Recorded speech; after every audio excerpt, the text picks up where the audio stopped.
Promoters Eddie Hearn and Kalle Sauerland have denied rumours that they've agreed a deal to stage the ill-fated Conor Benn-Chris Eubank Jr fight in the Middle East this summer. Let's imagine for a second that the rumour was true. Would these guys really go public with it right now, given the widespread disdain that still exists for Conor Benn due to the controversy surrounding his failed PED tests? Or would they instead leak the rumour to the press themselves to gauge public reaction and proceed accordingly? Now, I'm not saying that this is what they've done. I'm just throwing the possibility out there because at the end of the day, they need to sell this fight. People have to be willing to part with their hard-earned money in order to watch it. The British Boxing Board of Control have apparently threatened to take action against any British license holders who participate in the event, should it take place, including cornermen and possibly promoters. They also reportedly reached out to various foreign boxing commissions, urging them not to license Conor Benn in their respective countries. Eddie Hearn has accused the board of being egotistical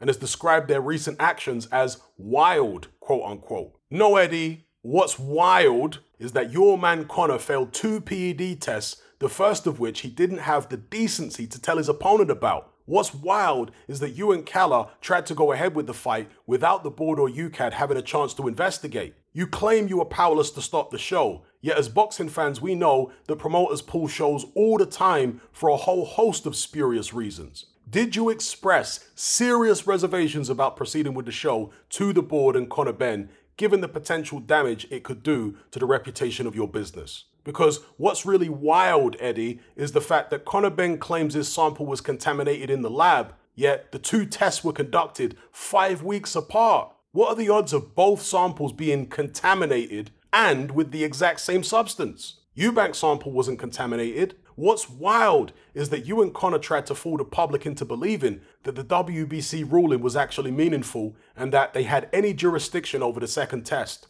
What's wild is that rather than cooperate with the British board and UKAD, Conor Benn gave up his license so they couldn't sanction him. What's wild is that the 270-page dossier of evidence that Conor's been banging on about has been withheld from the board.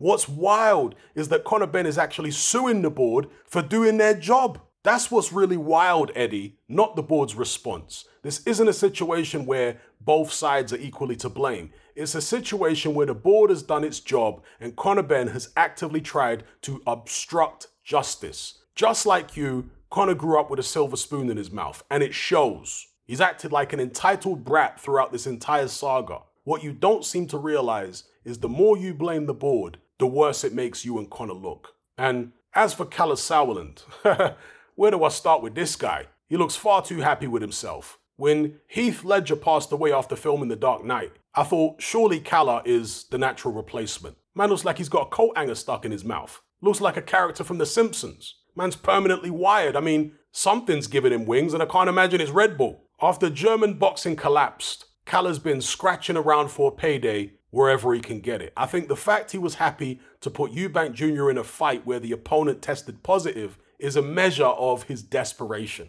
Never mind an independent medical team and an investigation conducted by Benn's own cherry-picked experts. It needed to be investigated by UKAD and the board. In the past, Eddie Hearn has lamented the fact that there isn't a global commission for boxing who can sanction drug cheats worldwide. But now that his guy Conor's tested positive, he's acting like such action is a terrible thing. I mean, you gotta laugh.